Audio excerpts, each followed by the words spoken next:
नमस्कार, मैं consultant gynaecologist doctor प्रीति। आज हम जो बात करने वाले हैं कुछ इम्पोर्टेंट इंस्ट्रक्शंस हैं, कुछ इम्पोर्टेंट टिप्स हैं जो कि अगर आप प्रेगनेंसी प्लान कर रहे हैं तो आपके लिए बहुत ही ज़रूरी हैं। आप प्रेगनेंसी प्लान कर रहे हैं लेकिन प्रेगनेंसी ठहर नहीं रही है, प्रेगनेंसी के लिए काफ़ी दिनों से ट्राई कर रहे हैं पर प्रेगनेंसी हो नहीं रही है, तो इसके लिए यह वीडियो देखना आपके लिए बहुत ज़रूरी है। क्योंकि आज जो टिप्स बताने वाली हूँ मैं, आज जो आपको तरीके बताने वाली हूँ, साइंटिफिकली प्रूवन है और नेचुरल वेज हैं किससे आपके चांसेस जो हैं प्रेगनेंसी होने के, प्रेगनेंसी ठहरने के बढ़ जाते हैं। तो सबसे पहले तो ज़रूरी है आपको यह जानना कि ओव्यूलेशन कब होता है, अंडा कब निकलता है। उसके लिए आपको फर्टाइल विंडो जानने की ज़रूरत है। फर्टाइल विंडो निकालने के लिए या फर्टाइल डेज जानने के लिए आपको ज़रूरी है कि आप अपना पीरियड लेंथ जो है उसके बारे में आपको जानकारी हो। तो पीरियड लेंथ कैसे निकाला जाता है?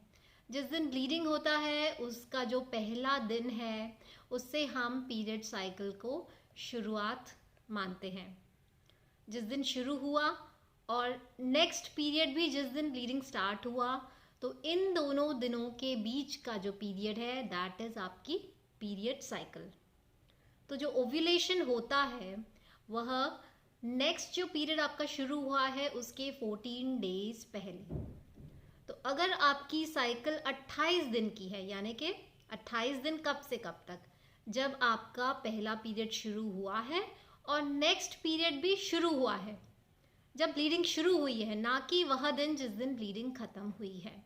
तो अगर 28 दिन की आपकी पीरियड साइकिल है तो तब आपका ओव्यूलेशन या अंडा जो है वह 14th डे पर निकलेगा। इसी तरह से अगर आपकी साइकिल 30 डेज की है तो आपका जो अंडा है या ओव्यूलेशन है वह होगा आपका 16th डे के ऊपर। अगर इसी तरह से 32 डेज की आपकी साइकिल है तो जो ओव्यूलेशन होगा वह होगा 18th डे पे। तो इस तरह से जो भी आपकी पीरियड साइकिल है या पीरियड लेंथ है उसमें से अगर हम 14 माइनस करते हैं तो आपका डे ऑफ ओव्यूलेशन निकलता है। अब डे ऑफ ओव्यूलेशन जो है वह इस तरीके से निकाला जाता है, अगर आपकी साइकिल्स रेगुलर हैं, तो यह मैं रेगुलर साइकिल्स वालों के लिए ही बात कर रही हूँ। तो पीरियड जब हुआ उसके बाद में ओव्यूलेशन हुआ, अंडा निकल चुका है, तो ये जानना इतना ज़रूरी क्यों है?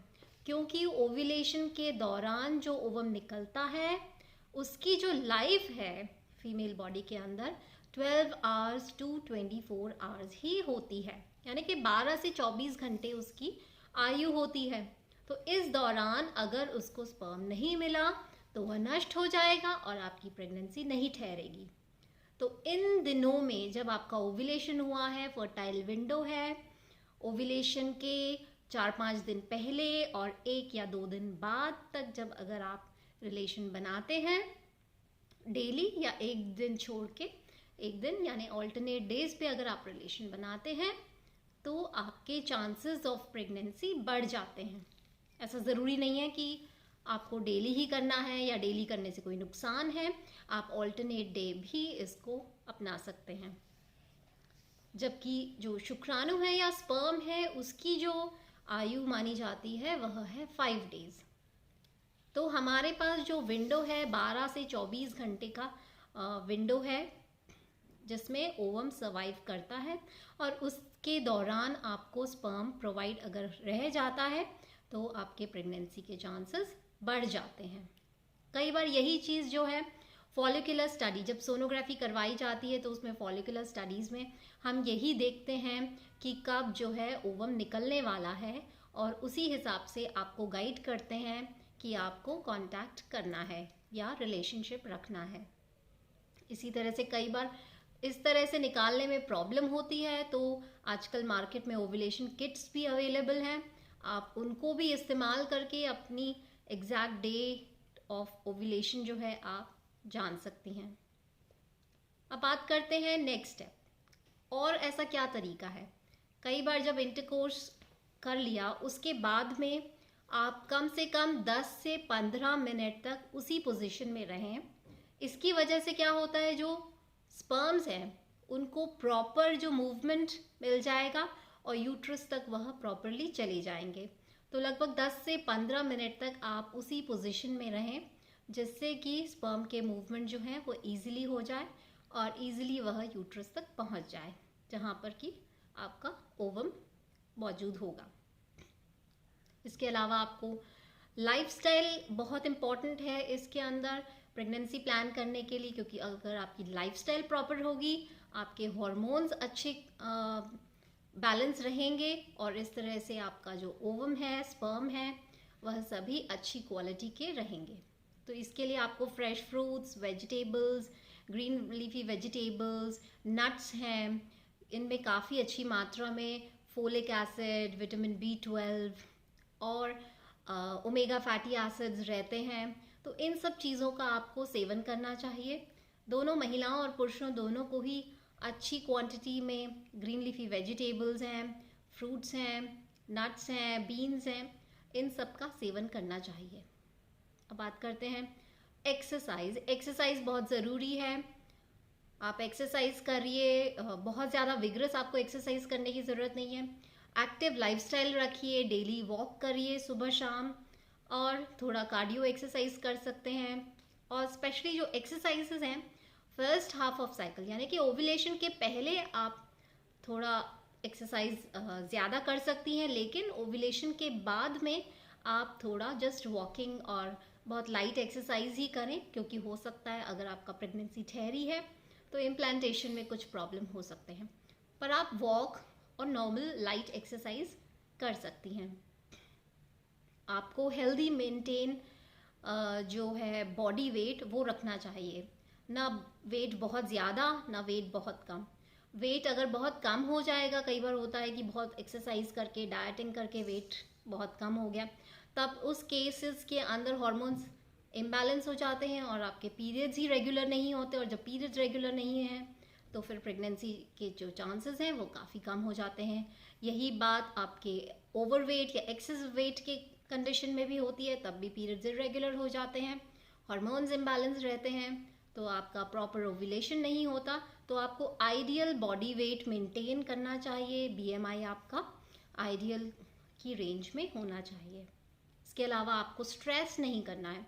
स्ट्रेस की वजह से हार्मोन्स इम्बैलेंस हो जाते हैं और इसका इफ़ेक्ट आपकी क्वालिटी ऑफ ओवम पे, क्वालिटी ऑफ स्पर्म पे पड़ता है, और इस वजह से आपको जो है प्रेगनेंसी के चांसेस कम हो जाते हैं। सब कुछ ठीक रहने के बाद भी तब उस केस में प्रेगनेंसी नहीं ठहर पाती है। तो आपको जो है स्ट्रेस नहीं करना चाहिए, एंग्शियस नहीं होना चाहिए, काम आपको रहना चाहिए, प्रॉपर आपको स्लीप जो है, प्रॉपर रेस्ट आपको लेना चाहिए। इसके अलावा जो इम्पोर्टेंट बात है, कुछ आपको जब आप प्रेगनेंसी प्लान कर रहे हैं तो उसके पहले से कुछ आपको विटामिन वगैरह का सेवन करने के लिए एडवाइस किया जाता है, जैसे फोलिक एसिड है या B12 है या विटामिन D है। तो इन सब का जो लेवल है वह आपकी बॉडी में नॉर्मल रहना चाहिए। जो फोलिक एसिड है उसकी रिक्वायरमेंट इसलिए भी होती है क्योंकि ये प्रिवेंट करता है बच्चे में न्यूरल ट्यूब डिफेक्ट्स जो होते हैं उनको प्रिवेंट करता है। तो यह अगर पहले से ही आप लेती हैं तो और भी ज़्यादा अच्छा रहता है। और उसके बाद में आफ्टर प्रेगनेंसी, मतलब जब आपका प्रेगनेंसी ठहर गया है, एज एंटीनेटल विटामिन भी आपको ये दिया जाता है। इसके अलावा कुछ टेस्ट हैं जो आपको करवा लेने चाहिए अगर आप प्रेगनेंसी प्लान कर रही हैं, जैसे आपका थायराइड नॉर्मल लेवल पे होना चाहिए, कुछ आपका जो हार्मोन्स हैं उनका लेवल जो है वह नॉर्मल होना चाहिए, प्रोलैक्टिन है, और अगर हस्बैंड सीमेन एनालिसिस है, ये सब किया हुआ है, मतलब अगर प्रॉपर रेंज में हैं ये सारे टेस्ट, तो फिर आपका जो चांसेस हैं वो प्रेगनेंसी के बढ़ जाते हैं। इसके अलावा बहुत ही एक इम्पॉर्टेंट चीज़ है कि स्मोकिंग, हस्बैंड वाइफ दोनों को ही स्मोकिंग नहीं करनी चाहिए, क्योंकि स्मोकिंग करने से जो क्वालिटी ऑफ एग है, क्वालिटी ऑफ स्पर्म है, वह काफ़ी डिट्योरेट हो जाता है, अच्छी क्वालिटी के नहीं रहते। तो स्मोकिंग आपको जितना आप हो सके अवॉइड करें। यही बात अल्कोहल पे जाती है। अल्कोहल भी जितना हो सके अवॉइड करें। अगर अवॉइड नहीं कर सकते तो एटलीस्ट कम क्वांटिटी उसका लीजिए। लेकिन अगर अवॉइड करते हैं स्मोकिंग और अल्कोहल तो बहुत ही अच्छी बात है। उसके बाद जानना बहुत ज़रूरी है आजकल के सिनेरियो के हिसाब से कि क्या आपकी आइडियल एज है फॉर प्रेगनेंसी। इन दिनों क्योंकि काफ़ी सभी लोग करियर कॉन्शियस हो गए हैं, पढ़ाई इतनी लंबे टाइम तक चलती है, उसके बाद करियर को लेके सब लोग काफ़ी एंग्शियस रहते हैं। तो इसके अंदर क्योंकि बायोलॉजिकल क्लॉक तो चलती रहेगी, वो तो नहीं रुक सकती है, तो जो चांसेस ऑफ प्रेगनेंसी हैं विद इंक्रीजिंग एज के साथ साथ जो चांसेस ऑफ प्रेगनेंसी हैं वह भी कम हो जाते हैं। तो एज गायनेकोलॉजिस्ट मेरा तो यही एडवाइस है कि अगर आप करियर के ऊपर भी ध्यान दे रहे हैं तो अपनी बायोलॉजिकल क्लॉक के ऊपर भी ध्यान दीजिए। 30 से पहले 30 इयर्स जो है उससे पहले आप प्रेगनेंसी प्लान कर लीजिए, तो चांसेस ऑफ प्रेगनेंसी जो हैं वह ज़्यादा रहते हैं। Right as to plan pregnancy जो है इसके ऊपर एक डेडिकेटेड वीडियो है। हालांकि करियर भी उतना ही इम्पोर्टेंट है जितना आपकी फैमिली, बट स्टिल दोनों में अगर बैलेंस बना के चला जाए तो बहुत ही अच्छी बात होगी। इसके बाद एक इम्पॉर्टेंट बात और है कि आपको कितने टाइम तक आप वेट करें। आप खुद अनप्रोटेक्टेड इंटरकोर्स चल रहा है, आप प्रेगनेंसी प्लान कर रहे हैं, लेकिन फिर भी प्रेगनेंसी ठहर नहीं रही है, तो इसके लिए अगर आप 30 इयर्स से कम अगर एज है तो 1 साल 1.5 साल तक आप वेट कर सकते हैं। उसके बाद आप डॉक्टर से ज़रूर कंसल्ट करें। अगर प्रेगनेंसी प्लान नहीं हो रही है, अगर प्रेगनेंसी नहीं ठहर पा रही है, और अगर 30 इयर्स से ज़्यादा एज है आपकी तो आप 6 महीने तक ट्राई करें। उसके बाद भी अगर नहीं हो रहा है तो अपने डॉक्टर से ज़रूर कंसल्ट करें, उनसे हेल्प लें। आजकल इनफर्टिलिटी के बहुत ही अच्छे ट्रीटमेंट्स अवेलेबल हैं, बहुत ही अच्छे ऑप्शंस हैं। तो इसके लिए अगर टाइमली प्रॉपरली इनका ट्रीटमेंट हो जाता है तो प्रेगनेंसी होने के चांसेस बढ़ जाते हैं और अननेसेसरी आपका टाइम भी जो है, वैल्यूएबल टाइम जो है वह नहीं वेस्ट होता, और जो आपका जो फर्टाइल विंडो है, जो बायोलॉजिकल क्लॉक है, उसके अकॉर्डिंगली आप टाइमली प्रेगनेंसी प्लान कर सकते हैं। तो आशा करती हूँ प्रेगनेंसी रिलेटेड ये जो टिप्स हैं और सब नेचुरल वेज हैं जो कि आप अगर फॉलो करती हैं तो चांसेस ऑफ प्रेगनेंसी ठहरने के जो चांस हैं वह काफ़ी अधिक बढ़ जाएंगे। नमस्कार।